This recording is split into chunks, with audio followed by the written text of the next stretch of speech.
Oke. Contoh kasus untuk uji asumsi klasik. Pada kegiatan ini digunakan contoh kasus menganalisis hubungan pengaruh antara harga saham, kurs, dan inflasi. Harga saham menggunakan indeks harga saham gabungan sesi penutupan di Bursa Efek Indonesia. Data untuk variabel kurs itu menggunakan data kurs rupiah terhadap dolar Amerika. Dan data untuk variabel inflasi itu menggunakan data indeks harga konsumen Indonesia. Data yang akan kita gunakan ini adalah data bulanan atau monthly dalam periode Januari 2010 sampai dengan Desember 2016. Nah, buah penelitian itu bertujuan untuk menguji pengaruh inflasi dan kurs terhadap harga saham di Bursa Efek Indonesia. Berarti inflasi dan kurs ini variabel independen, oke, dan harga saham itu variabel dependennya. Harga saham menggunakan IHSG, inflasi menggunakan IHKI, dan kurs valuta asing menggunakan kurs rupiah terhadap dolar Amerika Januari 2010 sampai dengan Desember 2016 sebagai berikut. SP ini untuk harga saham, ya. EXA ini untuk kurs, CPI ini untuk inflasi. Lanjutkan pengolahan data untuk tujuan penelitian tersebut. Mari kita coba ya, uji dulu.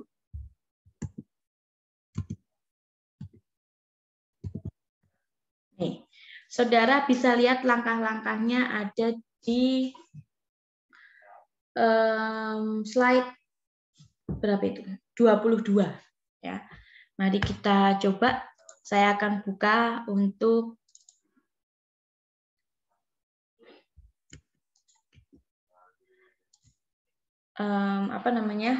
SPSS-nya.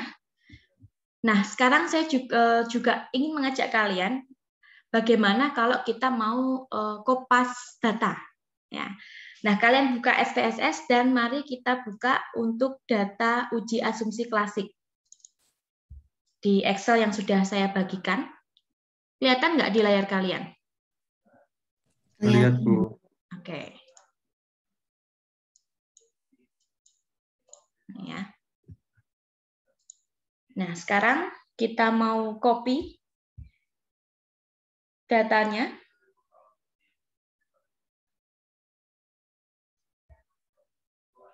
Yang akan kita run saja, yang akan kita copy ke SPSS-nya.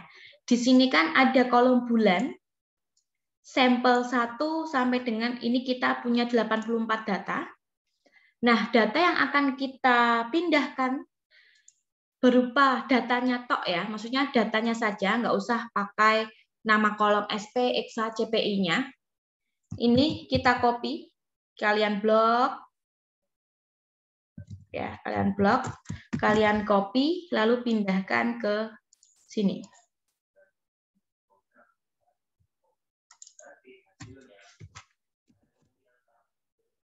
Ya, kalian paste seperti biasa. Kalau kemarin ketika kita ingin masukkan data langsung ke SPSS, itu kan kita pilih variabel view dulu. Nah, kalau kita sudah punya data ada di Excel, boleh sih kalian import, tapi kalau kalian mau import, pastikan tadi kolom bulan dan kolom sampel itu nggak ada. Jadi benar-benar pure hanya datanya saja, hanya angka datanya saja. Nah, kalau enggak, bisa dengan cara saya tadi, kalian kopas saja kalau nggak mau kerja 2 kali, ya. Hanya angkanya saja. Baru kita kasih nama variabelnya. Ketika kita paste di SPSS-nya, baru kita masuk ke variabel view. Nah, baru kita ganti. Punya saya kok nggak bisa, Ibu. Gimana, Mas? Nggak bisa di-copy? Iya. Variabel name, content, illegal, first karakter. Coba share screen. Mau? Boleh. Ya, saya stop share dulu.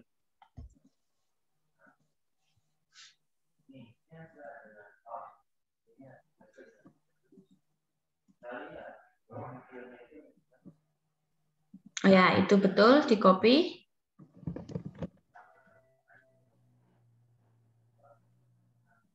Bisa.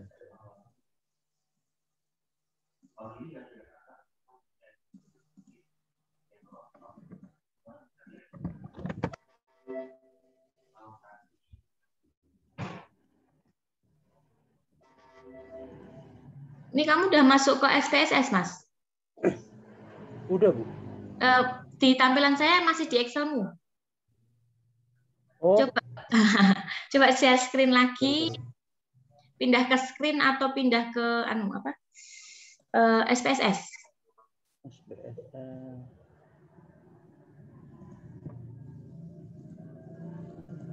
Ya. Oh, itu loh di data view. Kamu masuknya ke variabel view itu. Oh, sorry Bu, sorry Bu. Ya, jadi kalau Oh ya. kalau masuk variabel view itu kalau kamu ingin input datanya langsung ke SPSS. Karena ini kita kopas, Mas. Jadi kita masuk ke data view dulu. Paste-nya di data view. Gitu ya. Oke.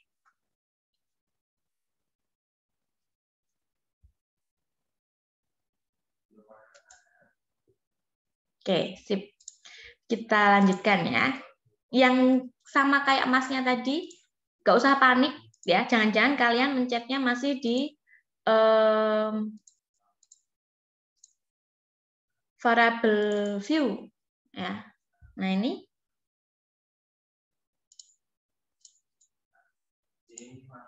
mari kita kasih nama variabelnya. Yang pertama adalah SP, itu untuk harga saham. Nah, kita baru isikan di sini. Numerik ini tidak perlu saya ubah. Measure-nya scale hanya mengubah nama dan measure aja, atau cara pengukurannya ini pakai skala. Ya. Yang kedua, exa, measure-nya scale. Yang ketiga, CPI, measure-nya scale. Nih. Kalau sudah kembali lagi ke data view, data siap kita gunakan, siap kita olah. Ya, begitu cara kalau kalian mau kopas data. Nah, kemudian kalau sudah, kita mau olah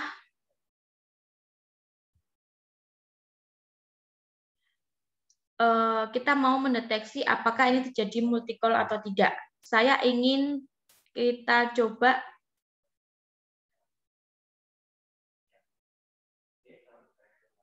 kita lihat, silakan saudara pilih ke analyze,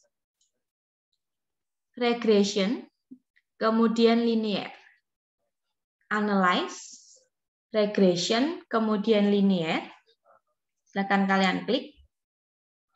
Oke, masih ingat nggak variabel dependennya yang mana? SP, exa, atau CPI? SP. Ya, SP ya. SP kita pindahkan ke dependent. Kemudian exa dan CPI kita pindahkan di independent. Tampilannya seperti ini. Kemudian kalian klik OK. Maka muncul hasil signifikansi seperti ini. Nah, tinggal kita lihat hasil SPSS-nya mau kita pakai itu yang mana. Ya. Nih. Nah, yang sudah berhasil di sini silakan sudah print screen ya.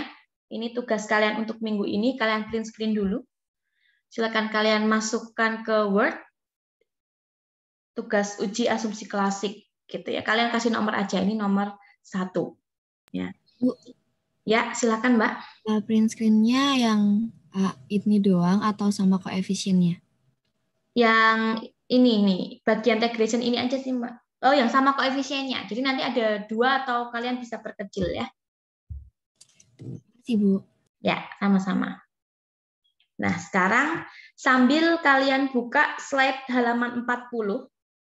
Nah, di situ kalian diminta untuk membuat persamaan estimasi. Nih. Kalian diminta untuk membuat persamaan estimasi. Mari kita lihat ya, bagaimana cara membuat persamaan estimasinya atau persamaan regresinya. SP atau dependent sama dengan minus 399,974 minus 0,478 exa ini independen 1, ditambah 144 CPI. CPI ini independen 2. Coba saudara lihat. Angka 399,974, 0,478, dan 144,755 itu kalian ambil dari mana, saudara? Ada yang tahu? Coba sambil dilihat hasil SPSS-nya. Masih ingat nggak minggu lalu? Dari Kalau koefisien. ya, dari koefisien sisi mana, Mas? Konstan. Yang Ya, under standard coefficient beta ya. Di bagian beta. B ini maksudnya beta. Jadi masih ingat berarti minggu lalu ya. Untuk membuat persamaan regresi, angka-angkanya kita ambil dari tabel koefisien di sisi bagian unstandard koefisien itu bagian beta. Konstan ini minus 399,974. Beta 1 atau untuk independen 1 yang eksa itu minus 0,478. CPI atau independen 2 itu 114,755. Dari situ. Oke, thank you Mas.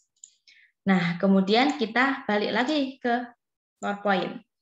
Apakah model estimasi tersebut memenuhi kriteria Blue atau apakah model estimasi ini memenuhi uji asumsi klasik atau enggak? Nah, kita mau cek sekarang ya. Nah, kita mau menguji masalah apakah data tadi itu terjadi multikolinearitas atau enggak.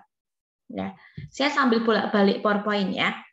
Nah, hubungan antara X1 dan X2 dalam persamaan regresi itu, kalau dilihat dari dalam bentuk sisi gambar, kalau terjadi multikolinearitas, itu datanya yang seperti ini. Y ini untuk dependennya, X1 independen 1, X2 independen 2. Terjadi multikol jika X1 dan X2 ini ada hubungannya, sehingga gambarnya itu saling berkaitan. Tidak terjadi multikol kalau ini variabel dependent, independennya saling berpisah, tidak ada kaitannya satu dengan yang lainnya. Ya, ini ilustrasi saja. Nah, coba sekarang kalian sambil membuka buka slide 43. Misalnya kita akan mendeteksi masalah multikolinearitas dengan menggunakan nilai tolerance dan variance inflation factor. Oh, kalau kita mau mendeteksi dengan ini, berarti nanti kita akan bandingkan nilai tolerance dengan nilai VIF-nya. Kalau sudah menggunakan nilai tolerance, berarti kalau pengen tidak terjadi multikolinearitas, hasilnya harus lebih dari 0,1. Kalau dengan menggunakan nilai VIF atau variance inflation factor, nilainya harus kurang dari 10. Nih, mari kita coba. Ya. Nih, silahkan langkahnya ada di slide 44 sambil kalian lihat. Ya. Saya akan kembali lagi ke sini. Saya kembali lagi ke data kita, kemudian saya pilih analyze, regression, kemudian linear. Jangan di OK dulu, karena kalau di OK itu nanti langsung keluar hasil regresinya, tapi kita mau uji multikol dulu.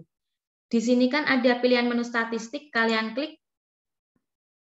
Kemudian kalian pilih model fit, pastikan dicentang, estimate kalian centang, dan pastikan bagian collinearity diagnostics dicentang.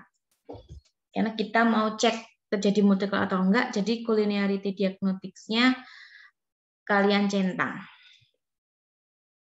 Kalau sudah continue, oke. Sehingga ada hasil yang baru yaitu collinearity diagnostics.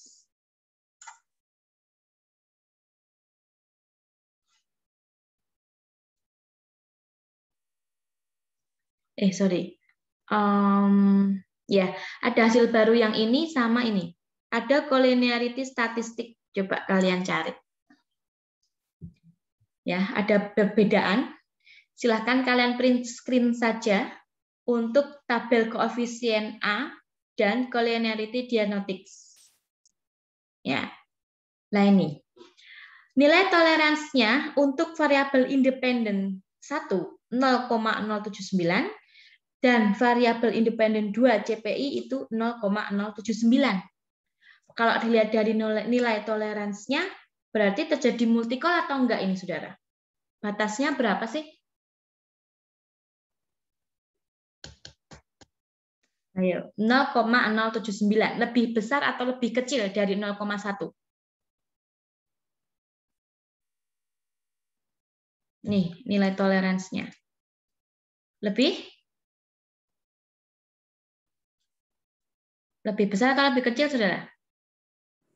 Lebih kecil, Bu. Lebih kecil. Berarti, Mbak Aziza, terjadi multicol atau enggak?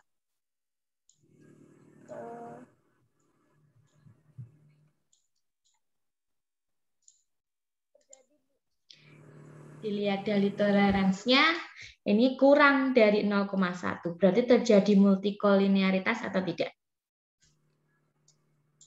Terjadi, Bu. Ya, berarti ini terjadi multikolinearitas. Kalau dilihat dari ini, nilai VIF-nya, nih, VIF-nya 12,696. Lebih dari 10, berarti dia terjadi juga, Bu. Ya, betul. Berarti dia terjadi multikolinearitas. Oh, terbukti ternyata data yang kita olah tadi terjadi multikolinearitas. Ya, itu cara mendeteksinya. Oke ya. Bisa ya, Saudara ya. Nah, di PowerPoint di slide 48 itu kalian bisa juga nanti coba ya mendeteksi multikolinearitas dengan koefisien korelasi. Itu nanti bisa kalian lakukan juga. Ya. Nanti kalau mau coba boleh. Ya, cuma saya ingin mencontohkan dengan menggunakan nilai tolerance dan VIF aja. Oke, sampai sini ada yang ingin ditanyakan? Di slide 55 itu juga bisa kalian deteksi dengan Klein rule of thumb. Oke, mari kita lihat sekilas saja ya. Jangan lupa di print screen ya yang ini ya. Nah, ini. Nah, kalau mendeteksi multikolinearitas dengan koefisien korelasi, nih, kalian pilih analyze, correlate, bivariate.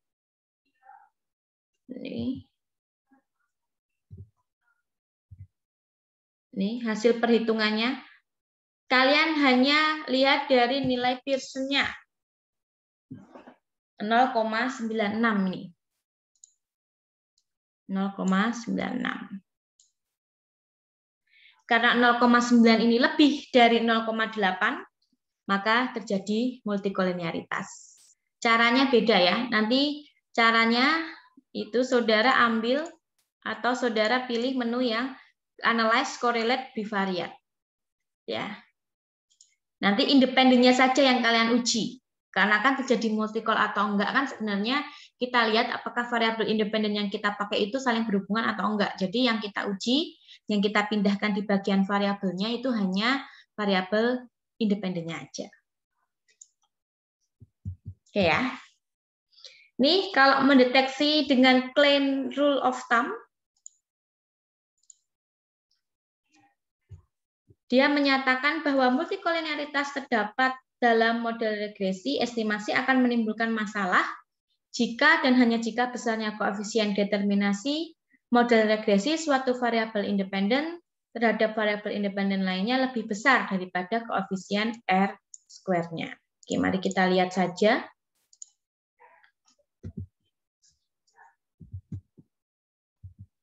Nih. Sama, kalian tadi pilih analyze, kemudian regression linear. Cuma dependennya itu kalian masukkan untuk independen 1, independence-nya kalian masukkan untuk independen 2, kemudian langsung kalian running OK. Nah, nanti yang dilihat itu dari R-square model dan model regresi estimasi dan R-square untuk auxiliary regression. Jadi kalian nanti bandingkan R-square dari hasil regresi awal yang tadi kita lakukan. Kemudian kalian bandingkan dengan nilai R-square dari hasil aux regression.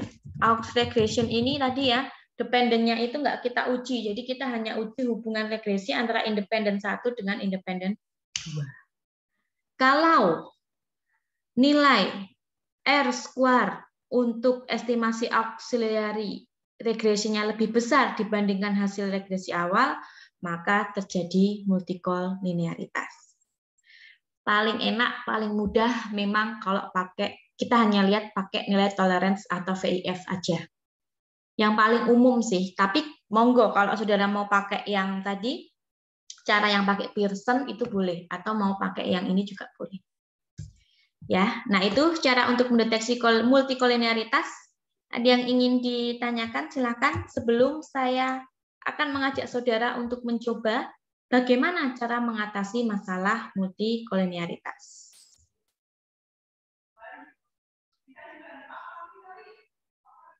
Saya, oke, mengatasi masalah multikolinearitas.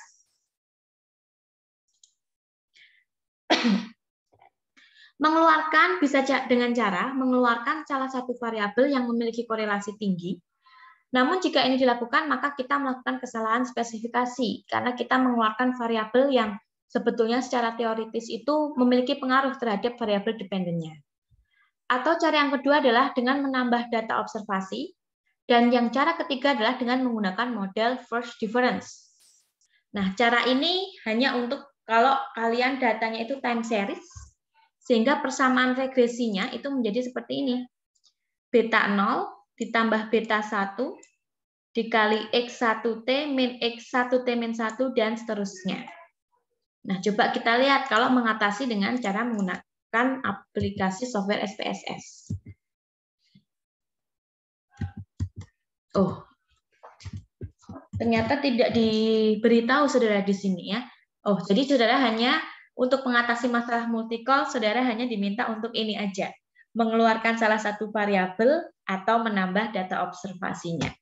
Mungkin kalau saya sih, kalau memang memungkinkan untuk menambah variabel atau menambah data, saya menyarankan untuk mengatasi masalah multikol adalah untuk menambah data.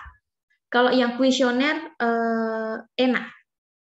Ya, kenapa? Karena kan nambah data tinggal nambah kuesioner yang disebarkan. Bu, kalau data time series gimana? Mau nggak mau kalian cari data 1 tahun lagi misalnya seperti itu, atau nambah perusahaan lagi. Ya, biasanya akan teratasi untuk multikolinearitas ini. Oke, itu tadi uji multikolinearitas, bagaimana cara mendeteksi, bagaimana cara mengatasinya. Sekarang saya akan masuk ke uji otokorelasi. Sebelum sampai sini, silakan untuk multikolinearitas kalau ada yang ingin ditanyakan, saudara.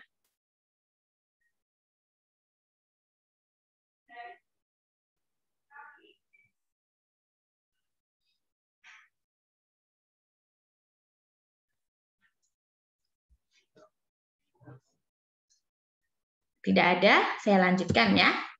Oke, sekarang kalau saudara ingin menguji otokorelasi, ya, saudara bisa dengan menggunakan uji Durbin-Watson. Ya, uji Durbin-Watson ini nanti kita akan cari nilai Durbin-Watson-nya, kemudian kita lihat untuk kesimpulannya. Kalau nilai Durbin-Watson-nya itu antara 0 sampai dengan DL, nah itu nanti DL-nya berapa nanti kita lihat, maka terdapat otokorelasi positif, dan seterusnya. Ini nanti kita ada patokan untuk nilai statistik Durbin-Watson-nya. Ya. Nah, sekarang coba kita lihat. Saudara sambil buka, saya lompat-lompat ini ya, supaya bisa materinya nyampe semua. Kalian lihat slide 63, saudara. Ini dinamakan dengan tabel Durbin-Watson. Besok kalau misalnya kalian mau pakai ini, pakai tabelnya, saudara bisa download di Google ada. Ya. Nah, DL itu ternyata adalah nilai Durbin-Watson batas bawah, dan DU itu adalah nilai Durbin-Watson batas atas. Ya. Dengan tingkat signifikansi, ini 1% kebetulan. Kemudian N-nya itu 15 sampai 200. Ya, nanti bisa kalian download. Ya. Nah, sekarang bagaimana cara menemukan nilai DW-nya? Mari kita coba. Silahkan kalian buka dulu di sini. Kembali ke data SPSS-nya.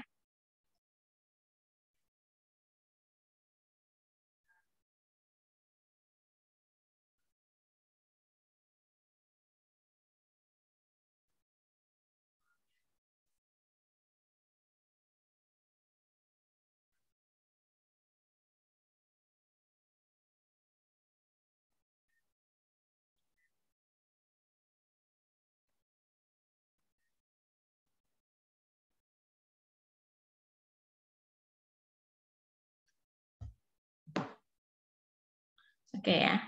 Nah, mari kita coba untuk analisis Durbin-Watson. Saudara pilih analyze, kemudian regression, pilih yang linear. Kemudian dependent-nya tetap kita masukkan SP itu di dependent, kemudian EXA dan CPI itu di independent. Kemudian setelah itu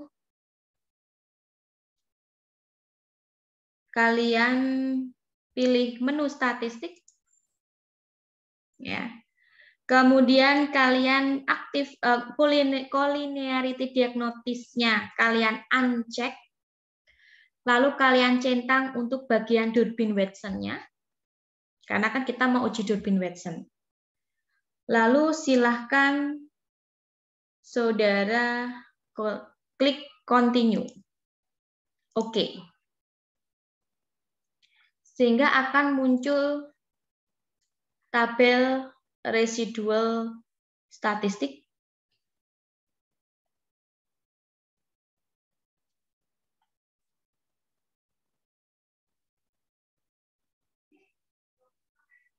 Kemudian muncul juga tabel koefisiennya. Ini juga tabel yang tadi ya, karena kita outputnya ini kita jadikan satu.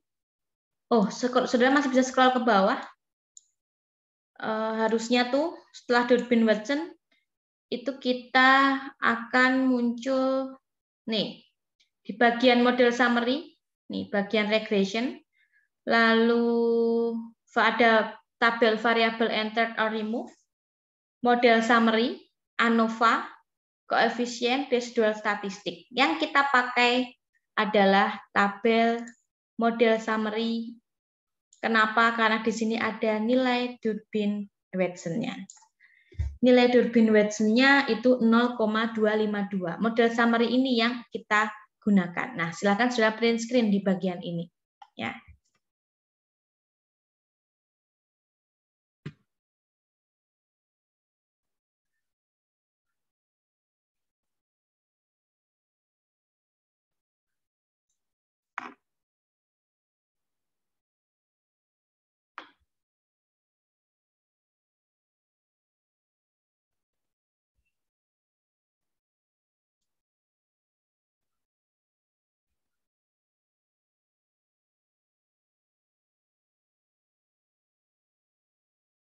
Gitu ya.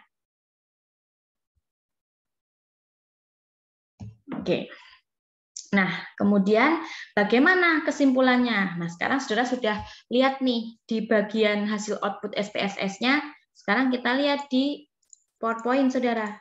Saudara bisa buka PowerPoint-nya ada di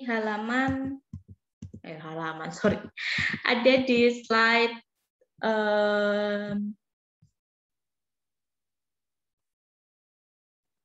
ini. Ada di slide, maaf, berapa ini? 74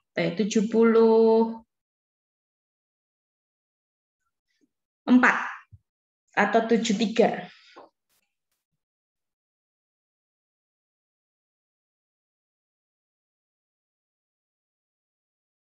Oh, 70 malahan, saudara.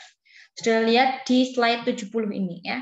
Nih, seperti yang tadi saya bilang, tabel yang kita pakai adalah model summary Durbin-Watson-nya 0,252. Kesimpulannya, model regresi memiliki DW test 0,252, berada pada autokorelasi positif. Karena 0,252 itu kan range nilai statistiknya itu antara 0 sampai dengan 1,46. Ya, berada pada autokorelasi positif. Dengan demikian, model regresi estimasi ternyata mengandung masalah autokorelasi. Nah, autokorelasi ini kan tadi untuk uji asumsi klasik yang ketiga. Ya. Nah, itu cara mendeteksi yang pertama dengan menggunakan Durbin-Watson, saudara. Ya. Nah, cara mengatasinya gimana? Banyak cara yang bisa saudara lakukan untuk mengatasi, banyak cara yang bisa saudara gunakan untuk mengatasi masalah autokorelasi ini ya. Kalau untuk multi-call tadi kan mungkin bisa dengan cara menambah data atau mungkin menghilangkan variabel independen yang memiliki korelasi atau nilai korelasinya itu negatif ya. Oke.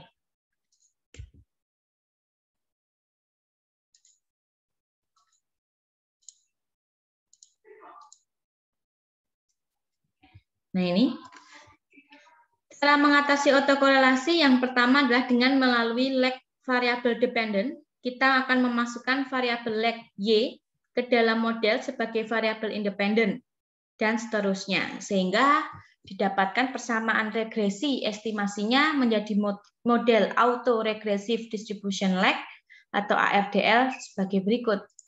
Nih persamaannya. Nah, kemudian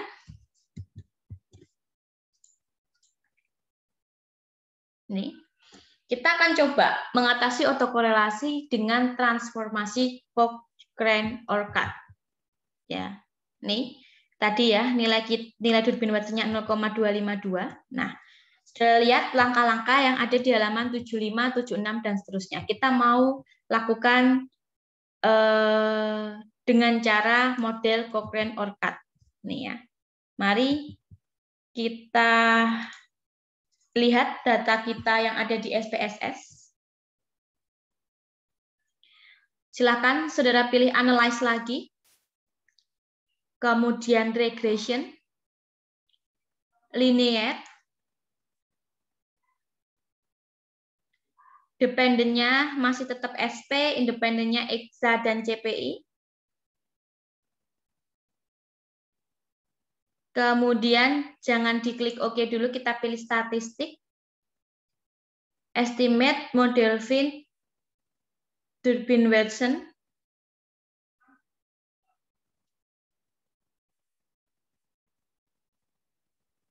Oke, ini maaf ini tadi untuk melihat ininya ya. Melihat Durbin Watson-nya. Nah, sekarang coba ini cancel aja. Coba kalian pilih option. Oh, no, sorry. Harusnya kita pilih yang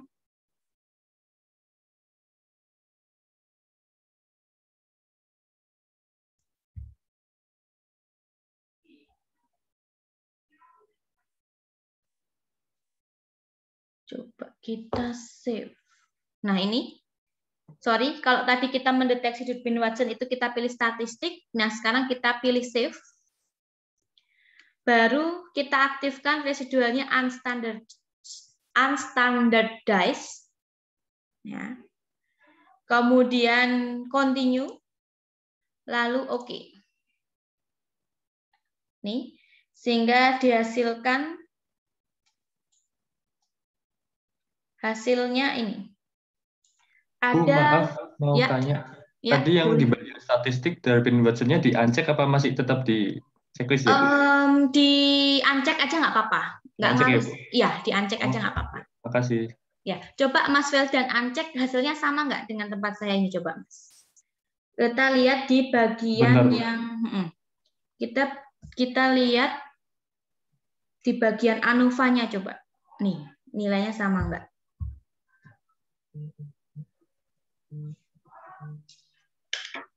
Tadi itu unstandardized sama apa Bu yang di Udah, yang di standar cuma unstandardized aja.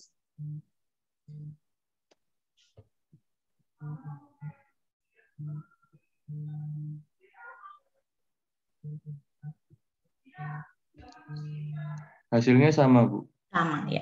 Harusnya diancek sih, soalnya kan kita mau mengatasi itu. Oke? Ya, Bu. Terima kasih. Ya. Oke.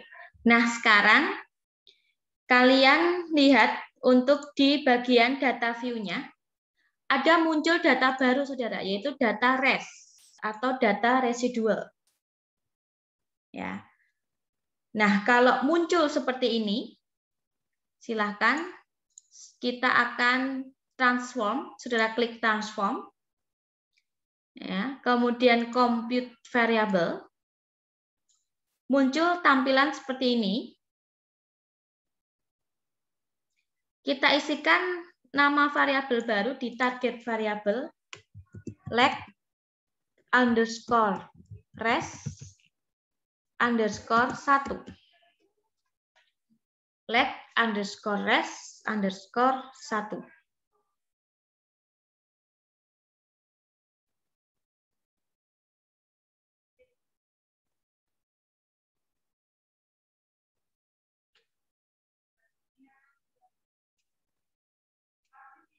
Oke, kemudian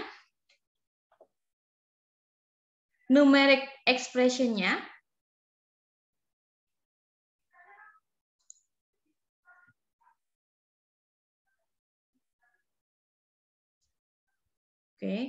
kemudian numeric expression-nya leg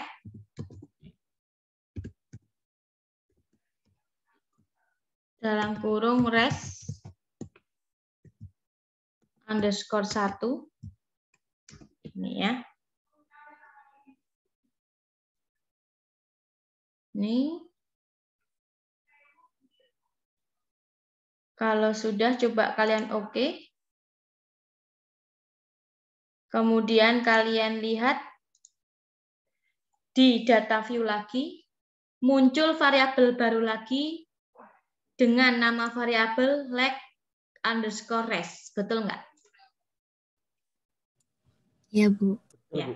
Oke, ya. Nah, setelah itu belum selesai, Saudara. Kalau sudah, kita coba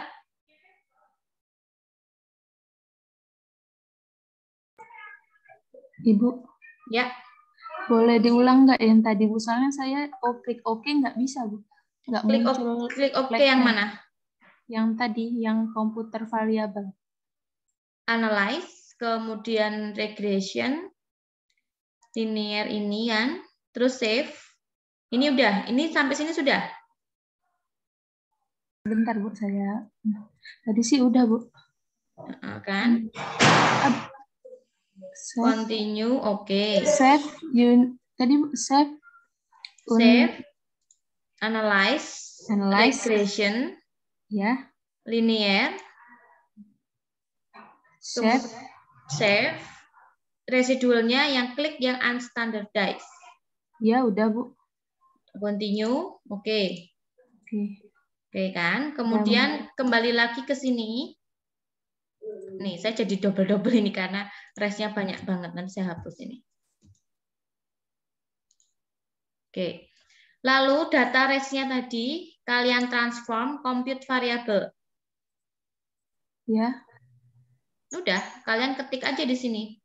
Leg underscore res underscore 1 untuk target variabelnya.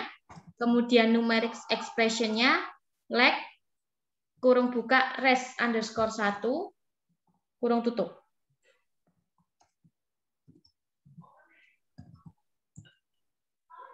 Habis itu oke, Bu, ya? Iya. Habis itu oke. Udah muncul, Bu. Makasih. Ya, sama-sama. Yuk. Ya. Nah, kalau sudah, kita coba regresi lagi. Jadi kita pilih analyze, regression, linear. Ya. Dependennya bukan SP lagi. Kita pilih dependennya yang unstandardized residual. Ini dependennya kita kembalikan SP-nya. Kemudian yang kita masukkan di dependent ini adalah unstandardized residual. Independennya bukan EXA dan CPI lagi, ini kita kembalikan. Independennya itu kita pilih yang leg res. Oke. Ya. Kalau sudah, kalian jangan klik OK dulu. Pilih option. Kemudian include constant in equation-nya kalian uncheck atau tidak usah kalian centang. Kalau sudah continue, lalu OK. Maka muncul hasil regresi ini. kita lihat di tabel koefisiennya. Kalian cari untuk tabel koefisiennya, kemudian kalian print screen. Ya, kalian print screen. Nah, kemudian Bu, nilai apa yang kita lihat? Ya, nilai yang kita lihat itu adalah nilai betanya. Nilai betanya ini berapa? Tempat saya 0,879. Sama ya, tempat punya kalian ya? Sama, Bu. Ya. Nilai beta 0,879 ini merupakan nilai koefisien autokorelasi Cochrane or cut, yaitu 0,879.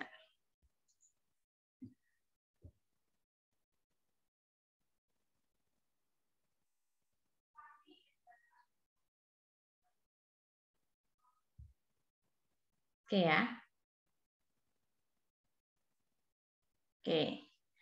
Nah, 0,879. Kemudian caranya panjang untuk mengobatinya, Saudara.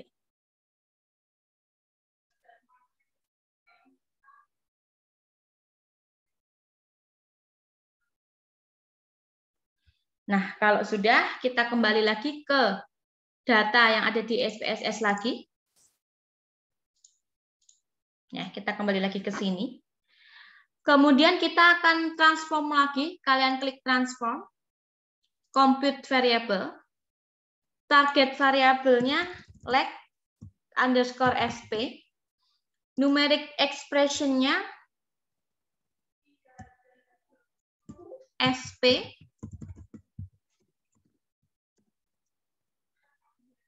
Minus kurung buka 0,879. Nah, nilai beta yang 0,879 tadi fungsinya adalah untuk kita hitung di numeric expression-nya ini, ya. 0,879 kali leg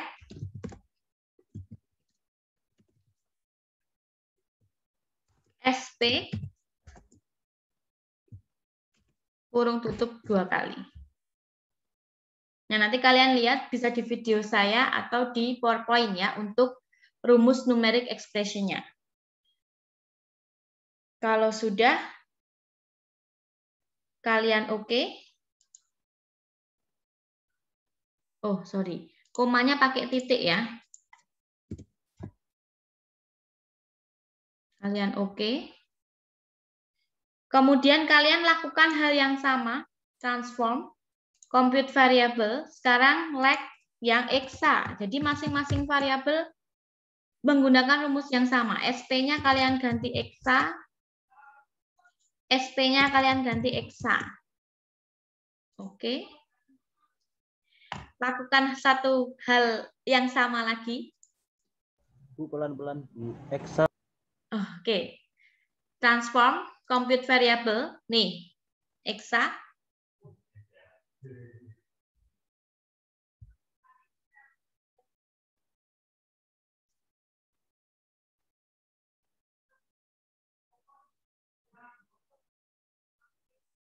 Sudah? Kalau yang eksa sudah, kalian oke. Kalian pilih transform lagi. Kemudian kalian pilih compute lagi. Nah, sekarang berarti variabel yang terakhir apa? CPI. Nih, kalian ganti CPI.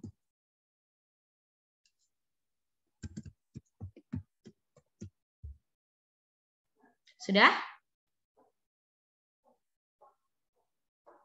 Kalau sudah oke.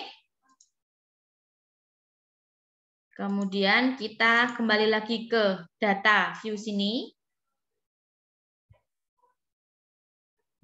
Lalu kita mau cek Durbin Watson-nya meningkat atau enggak.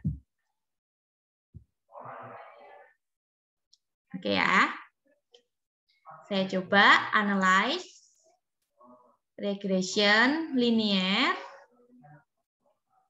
Oke. Nah, regressionnya ini kita back. Dependennya itu lag SP. Independennya lag EXA dan lag CPI.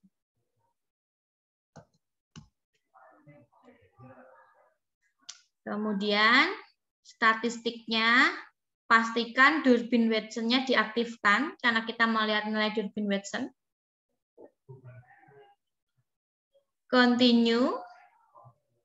Oke. Coba. Durbin-Watson-nya menjadi berapa?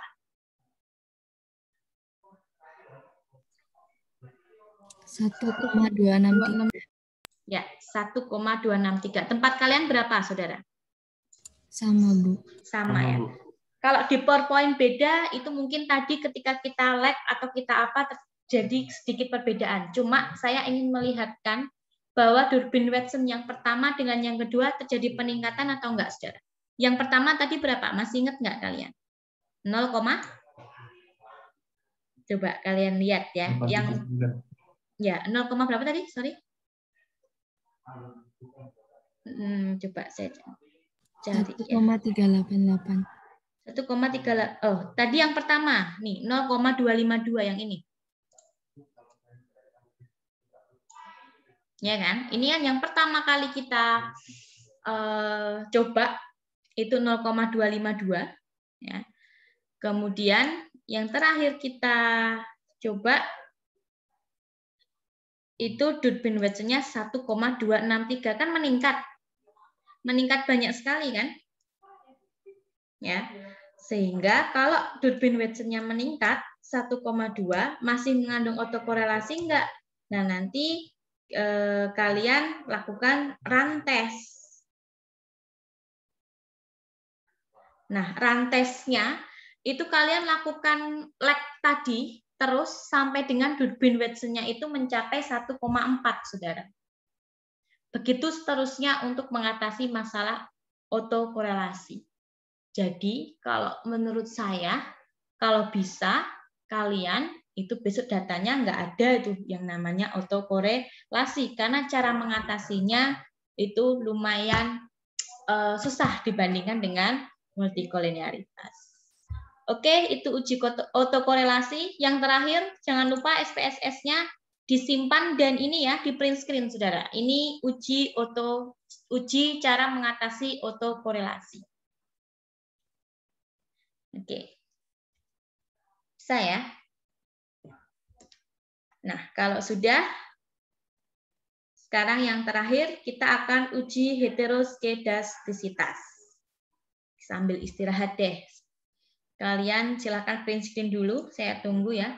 Saya mau hapus nih nilai variabel residual dan lag karena mau saya gunakan untuk uji heteroskedastisitas. Tinggal kalian blok saja, kemudian kalian klik kanan clear. Bu Manggar. Ya. Berarti print screen-nya itu dari awal tadi ya? Dari ketika saya bilang print screen itu kalian print screen aja.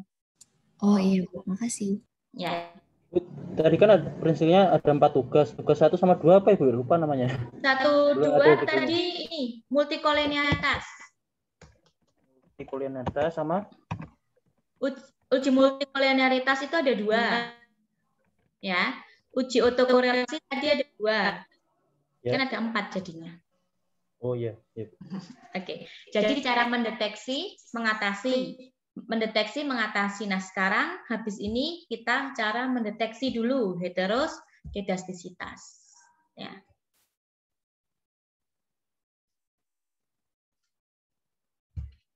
Nah, kalau kalian sudah print screen nih, coba data SPSS kalian buat seperti ini dulu. Jadi tadi yang ada variabel regresi, lag dan lain-lain kalian delete dulu.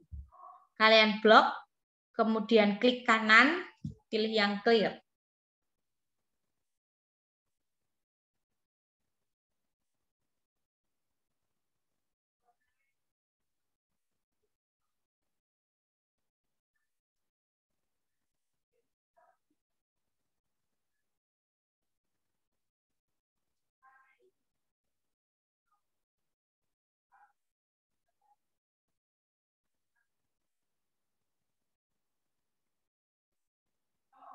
Oke ya.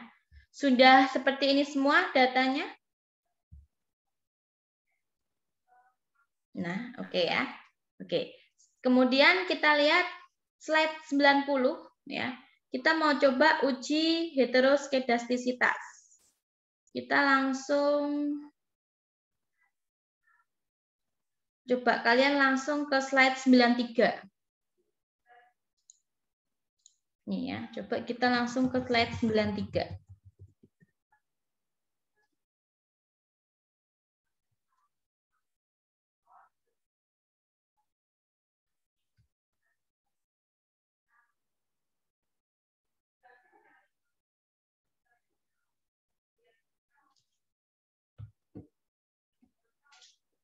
Ya. Cara mendeteksi heteroskedasitas itu ada 3 cara. Kalian bisa gunakan uji White, uji Gleiser, dan uji Park. Ya. Uji White itu dengan cara meregresi nilai kuadrat residual. Kalau uji Gleiser itu dengan meregres nilai absolut residualnya dengan semua variabel independennya. Kalau uji Park itu kita meregres log E kuadratnya dengan semua variabel independennya. Nah, kita mau coba yang dengan menggunakan White test. Ya, kita coba dulu dengan White test. Nih ya, datanya. Nih langkah-langkahnya yang ketinggalan ada di slide 95 ya. Nih. Silahkan saudara pilih analyze. Kemudian regression. Pilih yang linear.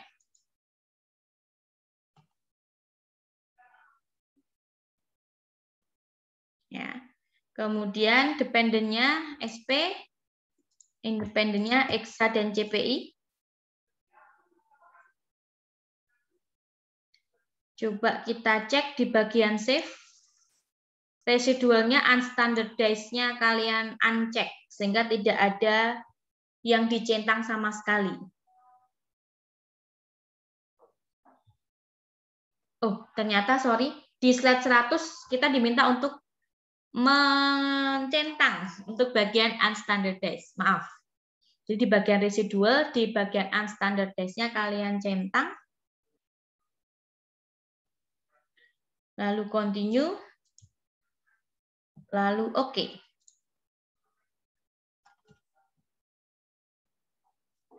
Kalau sudah, kita kembali lagi di data. Nih, ada data residual. Kemudian kita transform compute variable.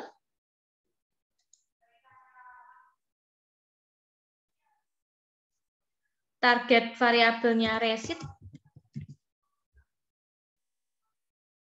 Kemudian di bagian numeric expression-nya res underscore 1 bintang res underscore 1.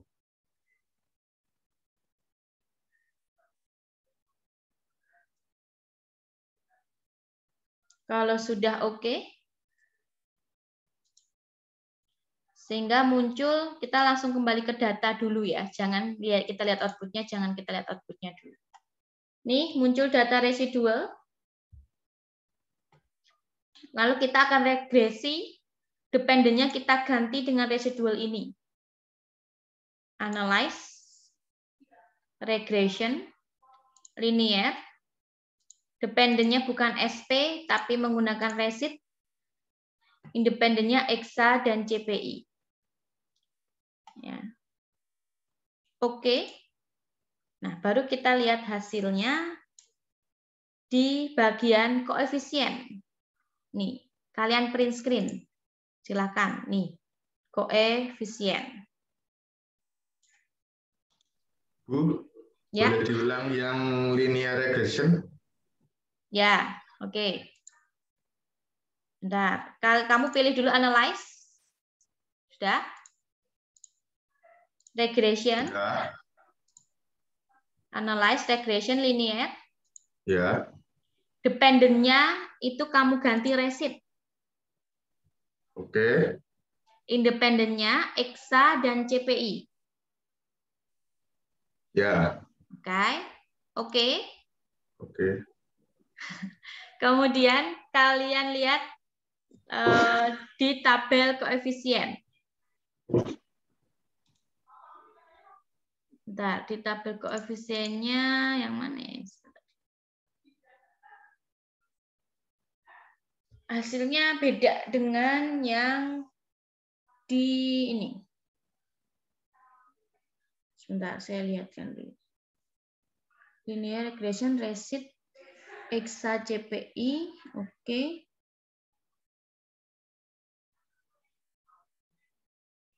Oke, betul kok. Kita lihat di bagian koefisiennya. Nih, kalian print screen ya. Nah, di tabel bagian koefisien, hasil tempat kita beda sama dengan yang di PowerPoint, nggak masalah, karena tadi yang bagian Durbin-Watson aja kita beda ya. Kita pakai yang kita praktekkan saja. Ya. Oke, di sini kalian lihat nilai signifikansinya, Exa itu 0,623, dan untuk nilai signifikansi CPI 0,953. Kalau saudara itu menggunakan tingkat signifikansi 5%, 0,05, berarti kan nilai signifikansinya ini semuanya lebih dari 0,05. Ya. Kalau nilai signifikansinya ini lebih dari 0,05, lebih dari alfa atau tingkat signifikansi yang saudara pakai, berarti artinya tidak mengandung masalah heterokedastisitas. Kalau misalnya alfanya di sini saya buat 5%, kalau alfa 5% kan berarti 0,05 saudara. Nih ya. 0,623 kan lebih besar dari 0,05. 0,952 kan lebih besar dari 0,05. Ini maka artinya tidak terdapat multikolinearitas.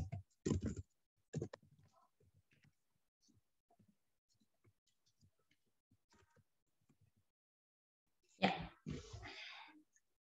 Sampai sini untuk uji heteroskedastisitas. Kalau tidak tidak terdapat heteroskedastisitas. Tidak terjadi heteroskedastisitas. Nah, aman. Ya, kalau tidak terjadi aman. Bu, kalau terjadi gimana? Jangan lupa di print screen ya. Kalau terjadi, ya udah nggak ribet seperti autokorelasi tadi. Cara mengatasinya adalah nih, saudara learn-kan. Ya. Dengan mentransformasi variabel ke dalam natural log. Jadi transform, compute variabel tadi, kemudian kalian ln-kan aja untuk masing-masing variabel independennya dan dependennya.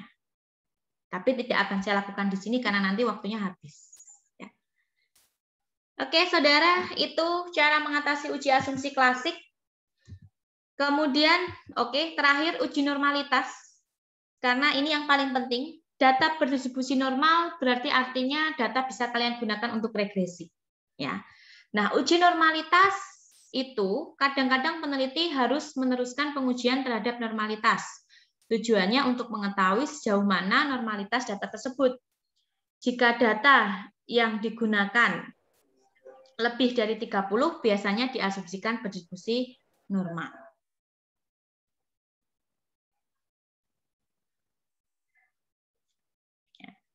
Uji normalitas dapat digunakan dengan menggunakan uji Kolmogorov-Smirnov.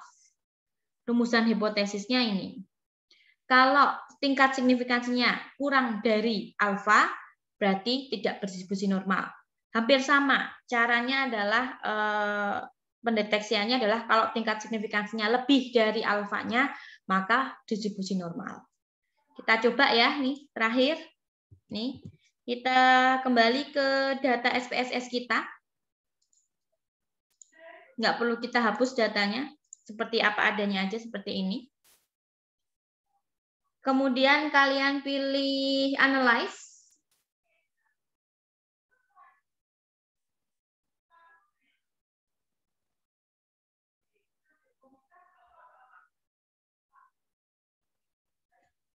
Analyze, kemudian non-parametric trace, kemudian pilih yang one sample KS. Non-parametric test. Kalau yang versinya 22, berarti kalian pilih legacy dialog dulu, baru pilih yang one sample KS. Kalau kalian menggunakan SPSS yang versi 15 atau 16, non-parametric test, kemudian langsung pilih yang one sample KS. Kalian klik. Bagian tes variabel list-nya, kalian isi yang unstandardized residual yang ini. Kalian pindahkan di sini. Kemudian tes distribution-nya normal, kemudian kalian oke. Oke, ini ya. Berapa signifikansinya, saudara? Kalian lihat, ini tabel yang kita pakai, kalian print screen dulu. Bu, maaf, tadi Ya. tes variabel list-nya isinya apa aja, Bu? Tes variabel list-nya cuma unstandardized residual aja, Mbak. Oh, Cuma iya. satu. Yang ini ya, yang atasnya resit. Kan tadi tempat saya ada 3 soalnya. Nah, kalau sudah, nih, kalian print screen ya. Yang kita pakai adalah tabel dengan judul One Sample Kolmogorov-Smirnov Test. Nilai signifikansinya yang ini, 0,2. Nilai signifikansi 0,2. Berarti lebih besar atau lebih kecil dari tingkat signifikansi. Misal kalau kita pakai tingkat signifikansi 5% kan 0,05. Berarti lebih besar atau lebih kecil? Lebih kecil. Lebih kecil. Ya. Lebih kecil dari 0,05. Sorry. 5% kan 0,05. Berarti nilai signifikansinya lebih besar dong. Ya kan? Nah, kalau nilai signifikansi Kolmogorov-Smirnovnya lebih besar dari 0,05, maka artinya adalah data berdistribusi normal. Dah. Latihan uji asumsi klasik sampai di sini. Sebelum kita ganti materi, silakan kalau ada yang ingin ditanyakan.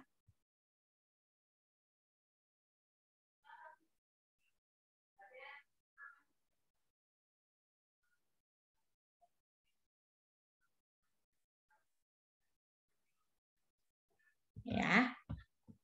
Jelas ya, saudara ya?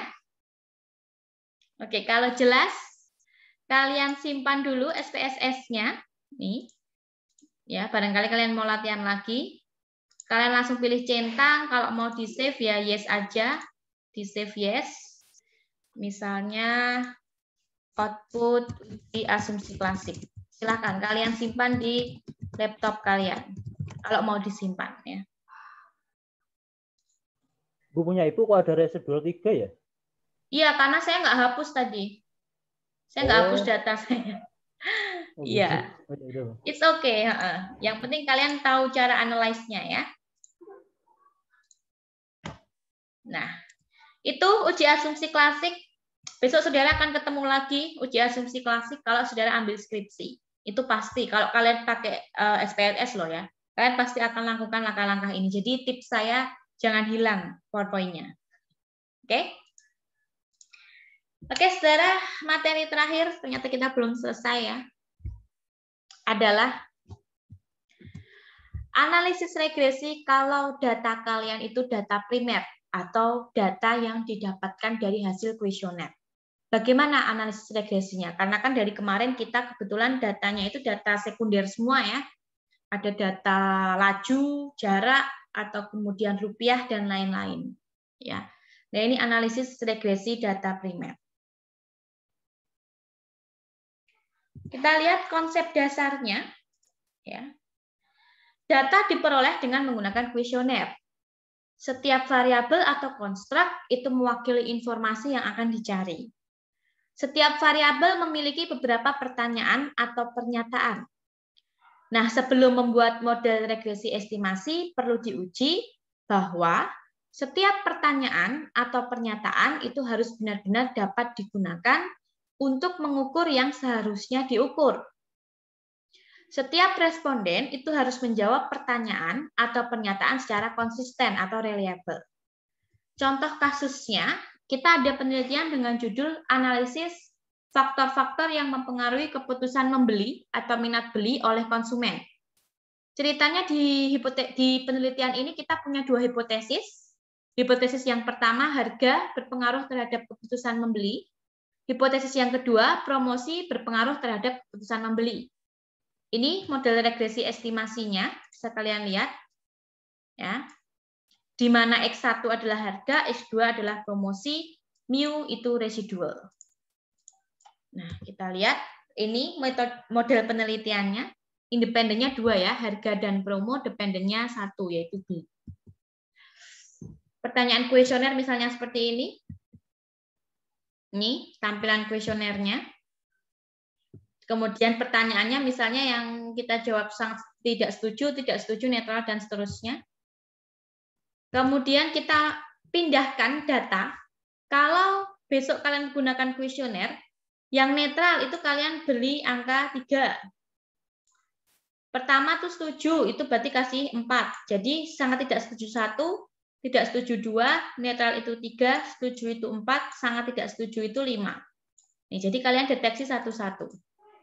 Kalian pindahkan, masukkan ke Excel sehingga terbentuklah data seperti ini. Nah, kalian buka datanya, sudah saya upload di web, itu data yang uji regresi primer. Kita pakai data itu, silakan saudara buka. Itu ceritanya data yang ada di dalam tersebut itu adalah data untuk data kuesioner gitu ya. Nah, sekarang kita akan uji validitasnya, saudara.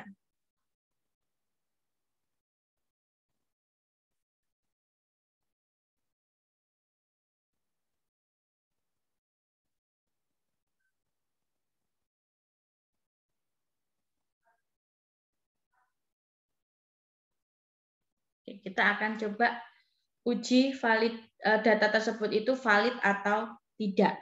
Ya, coba kalian buka dulu datanya.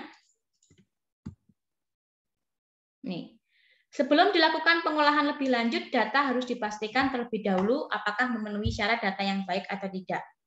Data yang baik adalah data yang valid, artinya pemahaman atas pertanyaan yang berkaitan dengan variabel itu sesuai dengan variabel tersebut.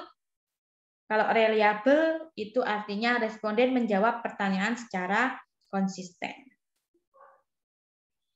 Nah, kalau di SPSS itu sudah ada nilai Pearson correlation-nya, nanti kita coba ya. Kita buka dulu datanya. Ternyata langkah-langkahnya untuk validitas kok tidak dikasih tahu di sini. Nanti coba saya langkah-langkahnya ternyata nggak ada di sini, saudara.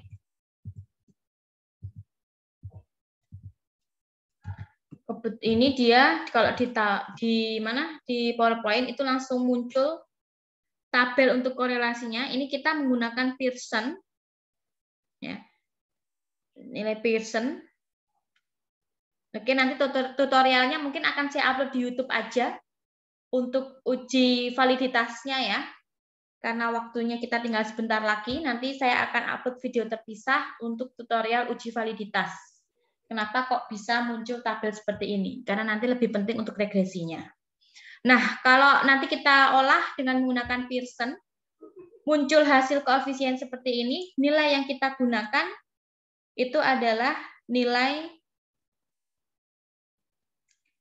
untuk masing-masing variabel, Pearson correlation-nya itu akan kita bandingkan dengan nilai R tabel untuk alfa 5%, N37, nih, N37 itu saya ambil dari sini, N-nya 37, datanya yang kita punya itu 37, ya, sehingga di tabel, nih, di tabel kita cari, ini tabel Pearson-nya, sudah bisa download di Google, ya, sudah bisa download di Google. tabel Pearson koefisien, tinggal tingkat signifikansinya berapa. Yang biasanya dipakai tingkat signifikansi 0,05. Ya. N37 nih di sini. Kemudian ini uji dua arah atau two-tailed sehingga ketemu R tabelnya 0,325. Nah, ini kalian bandingkan ketemu 0,325 nih di sini itu dari tabel ya. Untuk variabel harga 0,5 itu kan lebih besar dari 0,325 berarti valid. 0,655 lebih besar dari 0,325 berarti valid. 0,826 itu lebih besar dari 0,325 berarti datanya valid. Ya, jadi dibandingkan dengan hasil tabelnya. Caranya nanti saya akan upload di video terpisah. Ya. Nah, caranya lakukan cara yang sama untuk masing-masing variabel. Jadi untuk masing-masing variabel itu nanti diuji sendiri-sendiri, kemudian saudara lihat nilai Pearson correlation-nya. Ya. Ini untuk perhitungan promo, ya. Pertanyaan di promo, kemudian ini yang beli. Kalau sudah lihat ini kan di atas 0,325 semua ya, berarti semua pertanyaannya itu untuk bisa menghasilkan data yang valid. Gitu. Nih. Ya. Nah, sekarang kalau sudah valid, baru kita uji reliabilitas. Nah, uji reliabilitas itu kita bisa lihat dari nilai Cronbach's alpha yang digunakan untuk menentukan reliabilitas datanya. Langkah-langkahnya kita cari nilai Cronbach's alpha pada jawaban responden untuk masing-masing variabel. Kemudian jawaban responden akan dinyatakan konsisten atau reliable apabila Cronbach's alpha-nya itu lebih dari 0,6. Nah. Ini hasil penghitungan harga ya untuk uji reliable. Nanti kalian coba misalnya kita coba ya untuk uji reliable-nya, nanti saya untuk uji validitas dan reliable nanti saya sediakan video lagi lah untuk langkah-langkahnya supaya kalian bisa play ya. Nah, ini nilai Cronbach's alpha-nya di sini untuk hasil perhitungan uji reliable-nya Cronbach's alpha 0,43. Ini kan dia nilainya lebih kecil dari 0,6, berarti artinya tidak reliable. Kalau nilai Cronbach's alpha-nya lebih dari 0,6, baru reliable. Bu, kalau nggak reliable itu gimana? Kalau nggak reliable itu berarti pertanyaan yang ada di kuesioner itu belum bisa mewakili untuk memperoleh data yang kalian inginkan. Jadi datanya itu nggak bisa dipakai harusnya.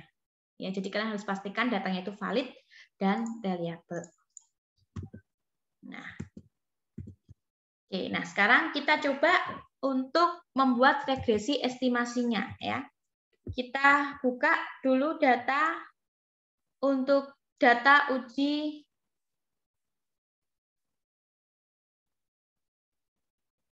saya berikan data uji outlier itunya apa namanya?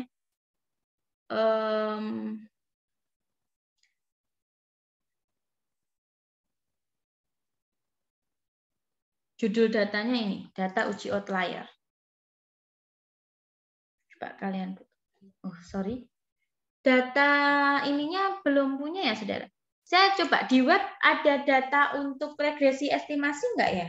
Untuk yang kuesioner? Enggak ada ya? Iya. Oke deh. Ya udah kalian lihat dulu saja, nanti saya kirimkan di web, baru kalian praktekkan setelah saya kirimkan video atau setelah kita kelas aja ya. Saya nanti berikan waktu 1 minggu ya. Coba-coba. Ternyata belum saya kirim ya. Coba saya carikan data itu. Data uji outlier ternyata itu untuk minggu depan. Malah sudah saya kirimkan sekarang ya. Coba-coba saya pakai data saya aja. Kirim WA nggak apa-apa, Bu? Ya, nanti coba. Kalau nggak saya kirim WA aja supaya lebih cepat. Saya nggak pakai semuanya. Saya coba pakai ini. 30 ya.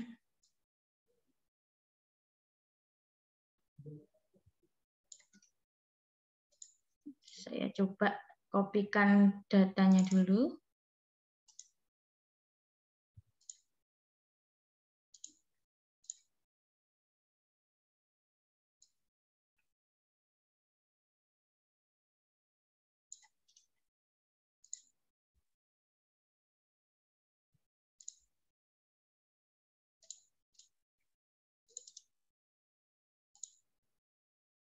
Oke, nanti saya setelah ini deh kirim ke WA ya. Nih, terakhir misalnya gini.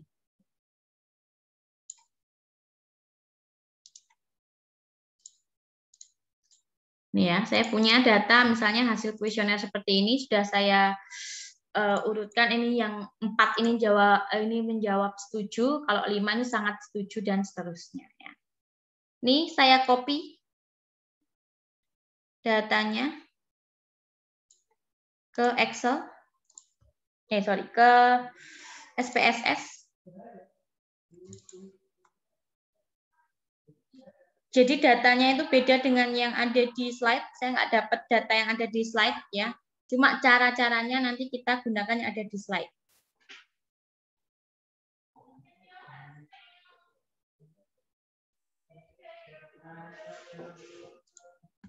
Ini ya. Data view kita paste di sini. Kalian perhatikan dulu. Lalu kita kasih variabel name-nya seperti yang di Excel ya. Jadi PA1, PA2, PBD1, PBD2, PBD3, e-learning 1, IL2. Ya. Kalau sudah kita masuk ke data view, kemudian kalian analyze, regression, linear, oke. Kemudian dependent-nya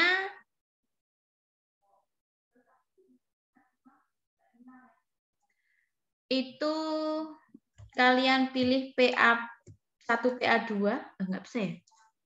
Oh, sorry. Ini ada data saya yang kurang, saudara.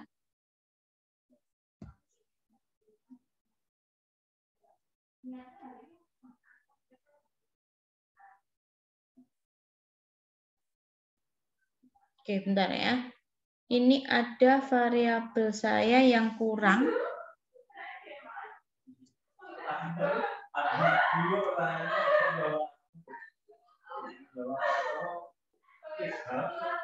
Bentar.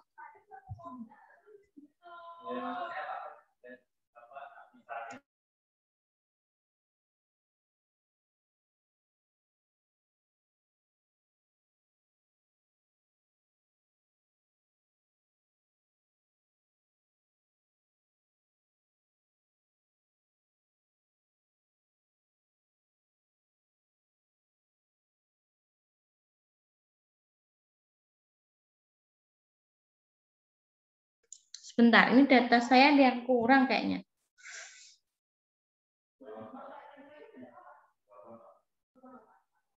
Linear regression. Oke. Ini harusnya saya pindahkan ke dependent, ini PA1, PA2. Kemudian independennya itu yang ini. Coba saya coba ya. Independennya bisa ya. Kayak yang dependennya ini dia harus coba satu. Oke, saudara. Ini harusnya dependennya itu saya kasih ada variabel lagi. Coba nanti saya carikan aja datanya yang seperti yang di slide aja ya, supaya kalian bisa tahu gitu ya. Cuma langkah-langkahnya sama sih.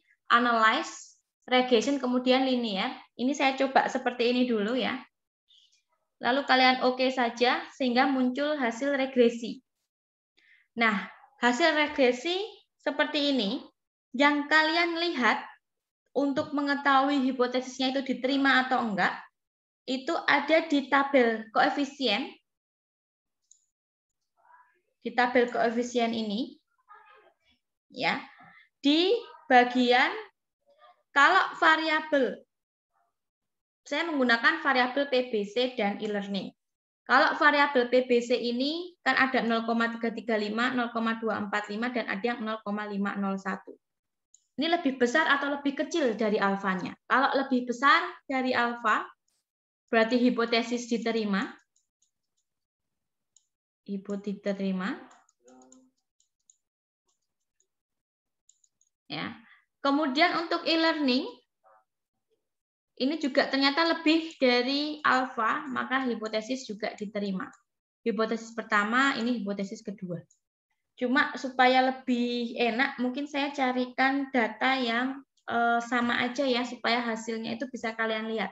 Harusnya sih untuk tipe-tipe pertanyaan ini nanti sudah langsung menjadi satu di variabel independennya. Cuma sepertinya tadi di Excel saya ada yang kurang ketika saya input hasilnya.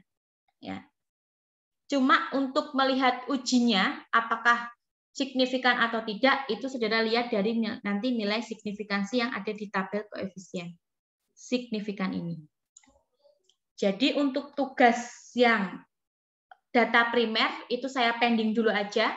Kalian kumpulkan dulu untuk uji asumsi klasik, yang data primer nanti saya carikan dulu datanya, baru kalian kerjakan. Gitu ya, saudara. Sampai sini silakan kalau ada yang ingin ditanyakan. Coba saya lihatkan dulu aja di PowerPoint, saudara. Nih ya. Jadi nanti kalau ada data, sepertinya saya kurang untuk data ini, saudara. Kerja hasilnya ini tadi saya belum ada. Ya, saya nggak punya datanya. Nah, nanti kalau kalian sudah ada datanya, kalian pilih seperti biasa, analyze, kemudian regression, linear. Nah, ini loh maksud saya. Nih, harusnya tipe pertanyaan ini tidak perlu kita masukkan, yang kita masukkan langsung variabel-variabelnya. Beli, independennya harga, dan promo, misalnya seperti itu. Nanti klik OK. Ya, klik OK, kemudian muncul hasilnya, interpretasi hasil. Nih. Ini kalau mau lihat nilai R-square-nya, sama nilai-nilai apa aja yang kalian lihat itu sebetulnya sama seperti ketika kalian kemarin menganalisis untuk data sekunder. Ya. R-square-nya 0,751 berarti artinya perubahan nilai variabel beli bisa dijelaskan oleh nilai variabel harga dan promo sebesar 75,1%. Sisanya sebesar 24,9% tidak dapat dijelaskan oleh dua variabel tersebut. Dan seterusnya. Ya. Ini interpretasi hasil uji F-nya.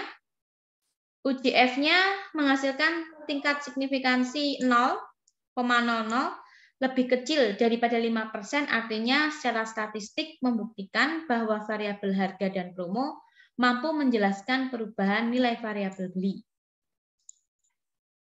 Kemudian interpretasi untuk hasil regresinya. Nih. Ini saudara, yang dilihat adalah T-nya. Ternyata untuk variabel harga, nih ya, 0,014 lebih kecil daripada 5%. Berarti artinya berpengaruh. 0,069 ternyata lebih besar daripada 5%, artinya adalah tidak berpengaruh. Ya, berarti kalau hipotesis diterima atau enggak tergantung nanti saudara menghipotesiskannya seperti apa. Itu materi terakhir kita untuk hari ini, jadi tugas yang dikumpulkan di web. Saya bukakan sekarang, tapi saya kasih waktu 1 minggu. Sebetulnya ada 2 tugas yang harus kalian kumpulkan, yaitu uji asumsi klasik dan uji regresi data primer. Cuma yang data primer coba saya carikan dulu datanya. Ya, jadi nanti saya akan bukakan 2 tugas.